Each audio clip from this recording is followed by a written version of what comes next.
स्वागत है आप सभी का आपकी अपनी पाठशाला पर। मैं हूं अंकित अवस्थी।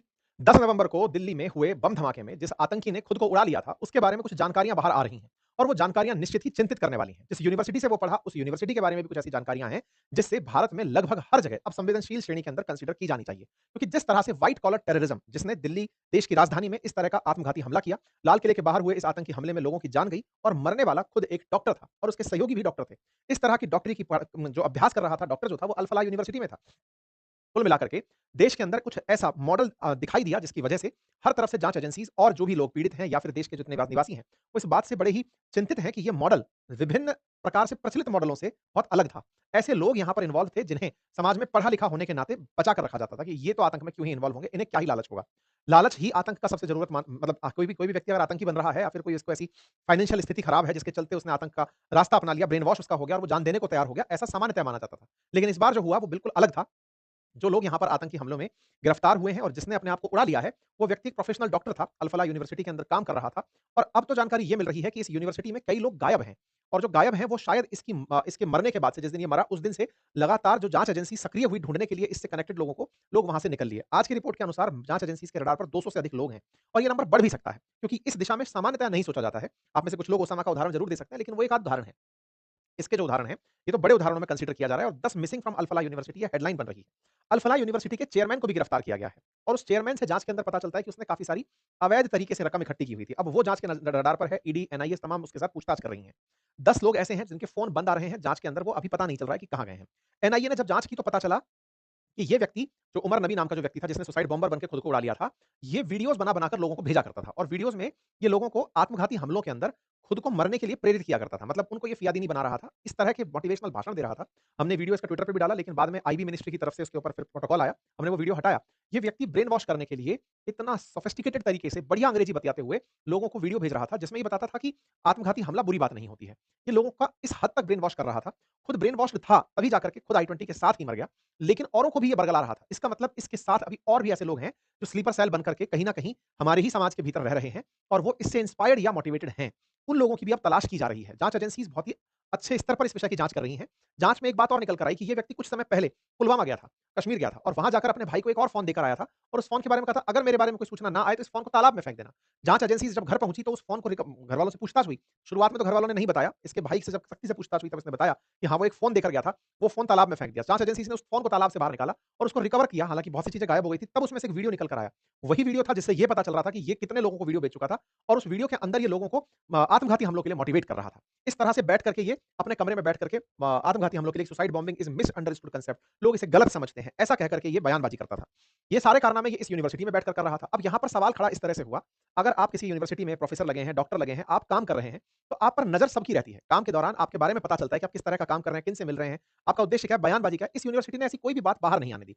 जब हुई घटना तो उसके बाद में और तो और केवल उमर नबी नहीं, इसके अलावा ये मुजम्मिल, शकील और शाहीन शहीद, इन सब के नाम भी इसी यूनिवर्सिटी से जुड़े हुए, इनके हॉस्टल में रहते हुए पाए गए। शुरुआत में यूनिवर्सिटी ने कहा कि ये दुर्भाग्यपूर्ण घटना है, हमको हमको इससे कोई जानकारी नहीं है। इसमें भूपेंद्र और आनंद नाम से कोई कुलपति बना रखे हैं जिन्होंने ये वाली बात कही थी। लेकिन जब जाँच अंदर घुसी तो अल फलाह यूनिवर्सिटी का पूरा की पूरा कैंपस रडार के नज़रिए में आ गया कि यहाँ पर ये सब काम हो कैसे रहे थे। कोई भी जाँच एजेंसी या कोई सिक्योरिटी यहाँ पर पहुँच क्यों नहीं रही थी। अल फलाह यूनिवर्सिटी जो है, वो जिस समय स्थापित हुई वो 1997 का समय था। हरियाणा के अंदर स्थित ये है और ये अल फलाह चैरिटेबल ट्रस्ट के अधीन आती है, जिसके चेयरमैन हैं जवाद अहमद सिद्दीकी, जिन्हें अब गिरफ्तार किया जा चुका है। ये जो जवाद अहमद सिद्दीकी है, इसके ऊपर कई फाइनेंशियल फ्रॉड की चीज़ें अब निकल कर बाहर आ रही हैं।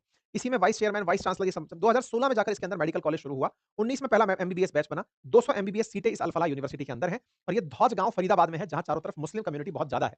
यूनिवर्सिटी के 4 कॉलेज हैं, Al Falah School of Medicine Science, Brown Hill College of Engineering, Al Falah School of Engineering and Technology, Al Falah School of Education and Training. तो ये जो मेडिकल साइंस रिसर्च वाला जो फील्ड है ना, इसमें ये लगा हुआ था। अल फलाह यूनिवर्सिटी की वेबसाइट इसी बीच में हैक कर ली गई। क्यों? क्योंकि भारत के लोगों के अंदर एक एग्रेशन था इस यूनिवर्सिटी को लेकर। कुछ हैकर्स निकल कर आए जिन्होंने अपनी तरफ से इसको हैक करने की बात कही। खैर जो भी है। इसके बाद में अल फलाह यूनिवर्सिटी के डॉक्टर्स में बातचीत पूछना शुरू हुआ। 15 नवंबर की जानकारी निकल कर आई कि 2 और डॉक्टर्स को डिटेन किया दिल्ली पुलिस ने इसी मॉडल के चलते। फिर एनआईए की टीम जो है वो यहाँ पर पहुँचती है स्क्रूटनी करने 16 नवंबर को। जाँच शुरू होती है। ईडी ने अल फलाह ग्रुप के चेयरमैन को मनी लॉन्ड्रिंग के चार्जेस में गिरफ्तार कर लिया। ये घटना होती है 19 नवंबर के दिन। ये हैं जवाद अहमद सिद्दीकी, जो कि अल फलाह यूनिवर्सिटी के फाउंडर बताए जाते हैं। ये चेयरमैन भी हैं। मध्य प्रदेश के मूलतः रहने वाले हैं। देवी अहिल्या यूनिवर्सिटी से आप ग्रेजुएट हैं। ये 2014 में हरियाणा के अंदर अल फलाह यूनिवर्सिटी को शुरू किए थे। इसके साथ-साथ इनके और भी बहुत सारे काम हैं। अल फलाह ग्रुप के जो चेयरमैन हैं जावेद अहमद सिद्दीकी, उनके घर पर जब बहुत सारी रेड हुई, 25 ठिकानों पर रेड हुई और जानकारी निकल कर आई कि इन्होंने पैसे की लॉन्ड्रिंग की है। गलत तरीके से टैक्स बचाने के लिए विदेशों से पैसा घुमाया है और इनके साथ-साथ इनकी एडमिनिस्ट्रेटिव ब्लॉक को भी सील कर दिया गया। कई प्रकार की कई ऐसी जानकारी निकल कर आई कि कई इन्होंने नकली कंपनियां बना रखी हैं। इनके पास में कई ऐसे पते पर कंपनियां बनी जो वास्तविकता में एक्सेस ही नहीं करती थी, एग्जिस्ट ही नहीं करती थी। डायरेक्टर और सिग्नेटरीज एक ही व्यक्ति है, केवाईसी में गड़बड़ है, बैंकिंग चैनलों में बहुत कम वेतन का भुगतान हो रहा है। कई कंपनियों के रजिस्ट्रेशन तारीख है, पता एक जैसा बताया गया है। कंपनी के मतलब कॉलेज से जो पैसा कमा रहे थे, उस पैसे को निकालने के इन्होंने कई फर्जी तरीके बनाए हुए थे। इनके ऊपर धोखाधड़ी, फर्जी मान्यता, शेल कंपनियों के खोलने का आरोप लगा। इसी के चलते ईडी ने इनको गिरफ्तार किया। इससे पहले भी वर्ष 2000 में इनके ऊपर न्यू फ्रेंड्स कॉलोनी के अंदर धोखाधड़ी का केस दर्ज किया गया था। यानी कि पुराने समय पर भी इनके ऊपर मामला दर्ज हो रखा है। 7 साल में बने हुए यूनिवर्सिटी ने 415 करोड़ रुपए कमाए। ये इनके द्वारा कमाए गए पैसे की पूरी फहरिस्त है। जो कमाया हुआ पैसा है, चूंकि वो ट्रस्ट के अधीन था, तो उस पैसे को निकालने के लिए इन्होंने नकली वेंडर्स का उपयोग किया। जनरली स्कूल और कॉलेजेस ट्रस्ट के नाम पर बनते हैं और ये माना जाता है कि ये नॉन फॉर प्रॉफिट होते हैं। इनकी कमाई संस्थान में ही लगनी होती है, लेकिन उस पैसे को निकालने के लिए नकली कंपनियों का लंबा चौड़ा सिस्टम बनाया जाता है। आप बहुत सारे कॉलेज और स्कूल जो देखते हैं, उनको बनाने के लिए कौड़ियों के दाम पर स्कूल और कॉलेज की जमीन दी जाती है। ट्रस्ट के नाम पर वो जमीन दी जाती है, लेकिन यहीं से ही भ्रष्टाचार का सीन शुरू होता है। जो लाख-लाख रुपए की फीस लेने वाले स्कूल्स हैं, वो उस पूरी फीस को दिखाते ये हैं कि साहब ये फीस हमने स्कूल में ही खर्च कर दी।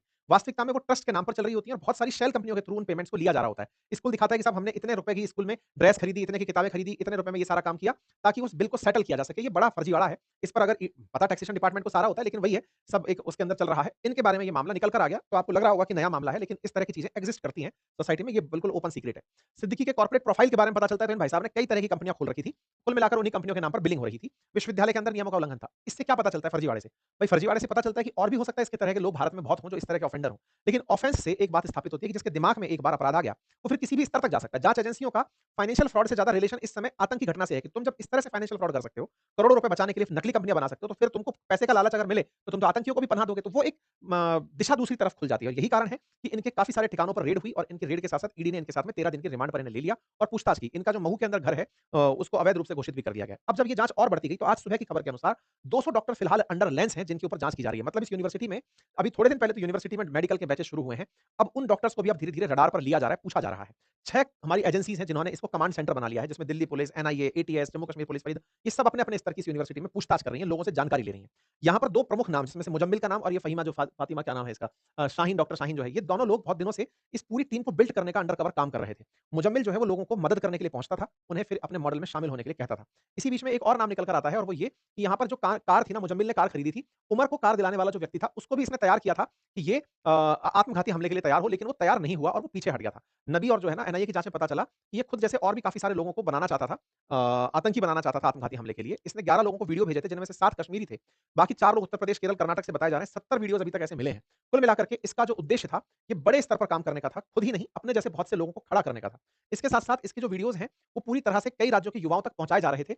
आतंकी संगठन जैश-ए-मोहम्मद ने भी यहाँ पर फंड रेज़ करने का प्रयास किया था। दिल्ली ब्लास्ट से पहले ये अपने घर पुलवामा गया था और वहाँ पर जो मोबाइल बरामद हुआ, उसमें इसके इस तरह के वीडियोज़ की शिनाख्त भी हो पाई।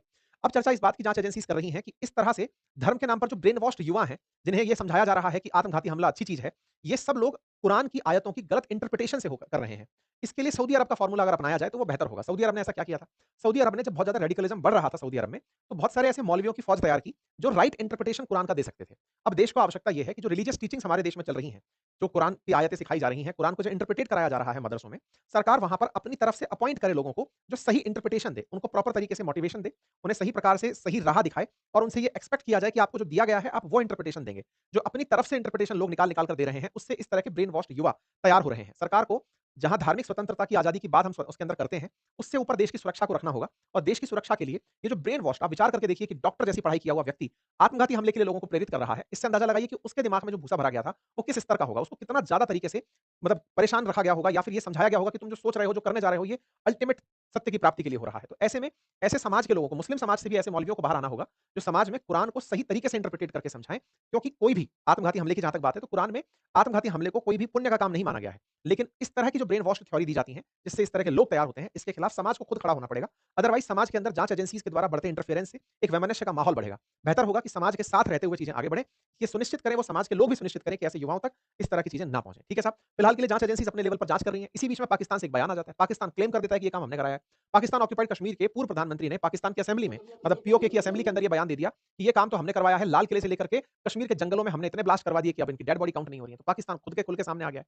तो ये इमरान खान की पार्टी से थे नेताजी और इन नेताजी ने इनका नाम है चौधरी अनावुल हक, पहले पीएम हुआ करते थे पीओके के। अब ये अपोजिशन में बैठे हैं, 2 दिन पहले ही सरकार इनकी गिरी है, अपोजिशन में इस तरह का बयान दे दिए हैं। यानी कि ये भी खुलकर सामने आ गया कि पाकिस्तान इस घटना के अंदर इन्वॉल्व था। अब देखने वाली बात ये है कि भारत इस तरह के बयान को किस तरह से लेता है, क्योंकि भारत के जो तार जुड़ते जा रहे हैं, वो कश्मीर से ही उठ करके भारत के आंतरिक क्षेत्रों में कनेक्ट ज़्यादा हो रहे हैं। हम पाकिस्तान पर एक्शन लेने तो जाएँगे, लेकिन उससे पहले हमारे ही देश में अगर ब्रेन वॉश युवा घूम रहा है, तो उसे भी रोकने की और पकड़ने की ज़रूरत है, उसे समझने की ज़रूरत है कि कहाँ पर गड़बड़ हो रही है। पाकिस्तान को ये सब कराने के लिए हमारे ही लोग मिल गए और हमारे ही लोगों को उकसा करके उसने ये सब कर दिया। कश्मीरियों के खिलाफ भारतीयों में नफ़रत भरने का काम हो, कश्मीर के टूरिस्ट क्षेत्र में लोगों को ना भेजने की प्रेरणा देना हो, इस सब काम को बाहर बैठे-बैठे लोगों को भड़का के करने में अगर कामयाब हुआ है, तो पहले हमें इंटरनल शुद्धि करनी होगी, पहले हमें आंतरिक रूप से इन चीज़ों को निपटना होगा और निश्चित ही जाँच एजेंसीज़ इस काम को बखूबी करेंगी। बाकी आप लोग इस विषय पर क्या सोचते हैं, अपनी राय ज़रूर कमेंट बॉक्स में बताएँ। चैनल पर नए हैं तो